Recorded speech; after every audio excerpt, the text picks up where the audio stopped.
Hi, I'm Shannon with the Whidbey Island Conservation District, and this is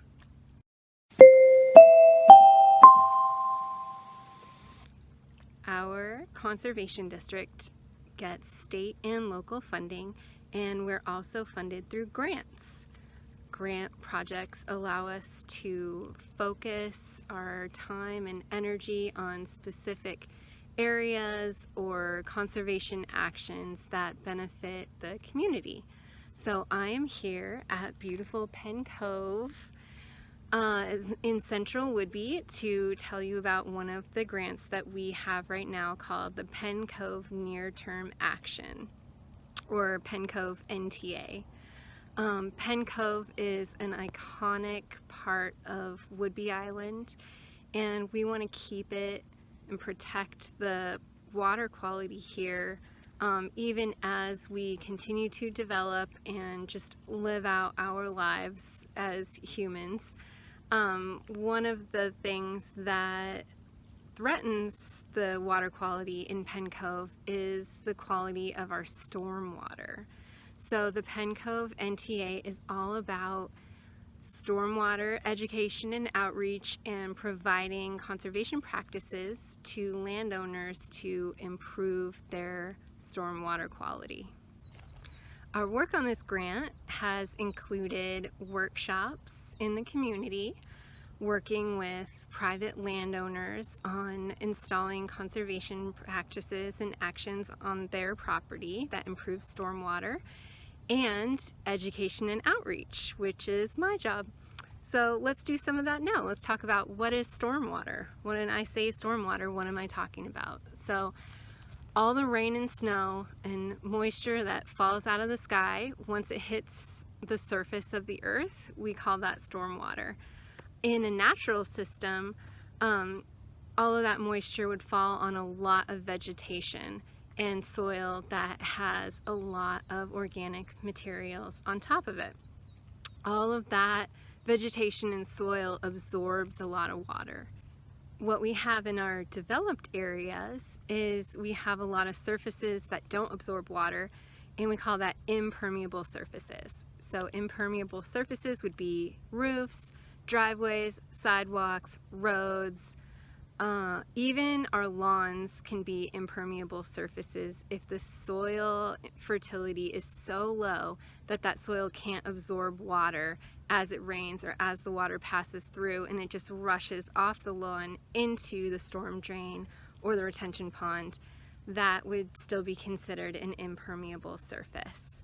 So the more impermeable surfaces that we have, the more stormwater that we have. All that stormwater rushes off those surfaces into, like I said, ditches, retention ponds, and eventually it ends up in the ocean.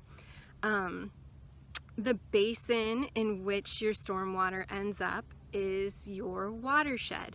So if you live around here in this area, you live in the Penn Cove watershed. If you live in the Maxwellton Valley, you live in the Maxwellton watershed. You can live in anywhere that you live is a watershed. So even if you live on the East Coast or in the Midwest, you still live in a watershed, because water that falls in your area is eventually going to end up in the ocean. One of the problems that stormwater causes is that it's not just water that makes it into our waterways and into our watershed and into our ocean. Stormwater brings things with it that we don't want in our waterways. And some of those things are pollutants, such as oil and heavy metals from cars, garbage, toxic materials from anything left out in your yard. Another thing that stormwater takes with it to the ocean is fecal bacteria, which is poop, and that's from dogs, livestock, and septic systems. And then the third category of pollutants that stormwater takes is pesticides and chemicals that we put on our gardens and our lawns. So if we are putting those chemicals on at the wrong time of the year, or during a storm, or in areas where the soil and the plants can't take that fertilizer or that chemical up, then the water just washes it away. And one really amazing statistic on that is that up to 60% of the fertilizer and herbicides that we put on our lawn can be washed away in the stormwater. And that's a lot of time, energy, and money that is just going straight into our waterways and not doing what we actually want it to do, which is make our lawns and our gardens healthier.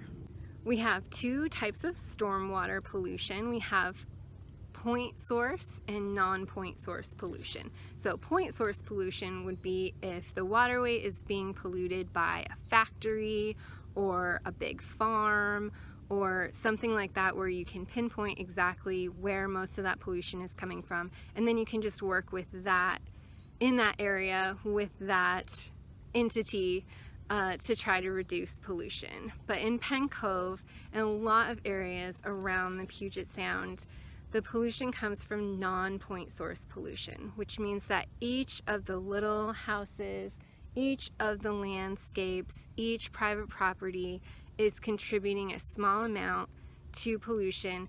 When it ends up in the waterway, it all collects together and it becomes concentrated and it becomes more of a problem.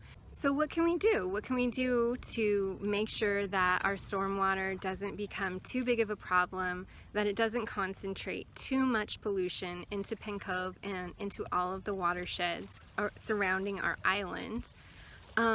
The first thing you can do is just take a walk around your property and see, what do you have laying about that could potentially be leaking pollution into stormwater?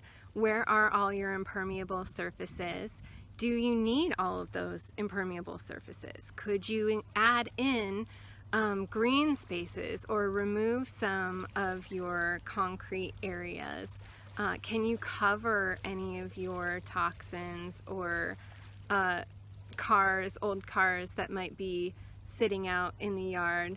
Pick up your dog poop. That's definitely really important. Have your septic system inspected and maintained. Let's really try to keep that fecal bacteria out of our waterways that we eat out of, that we recreate in, that we swim in, and ultimately we'll all stay healthier if we can do this.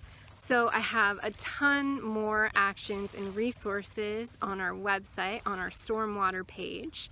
You can go there and check out all of the different things that you can do around your property to improve your stormwater.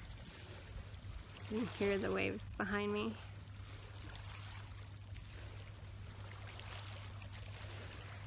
And just like each of our properties contributes a little bit to stormwater pollution, each of our actions that we individually take is going to improve our stormwater as well. So that's something that's really important to keep in mind. It's a small action that you take on your property when you pick up your dog poop or your oil cans, but what it does overall is it creates a better environment for our community to live in. Thanks for watching. See you soon.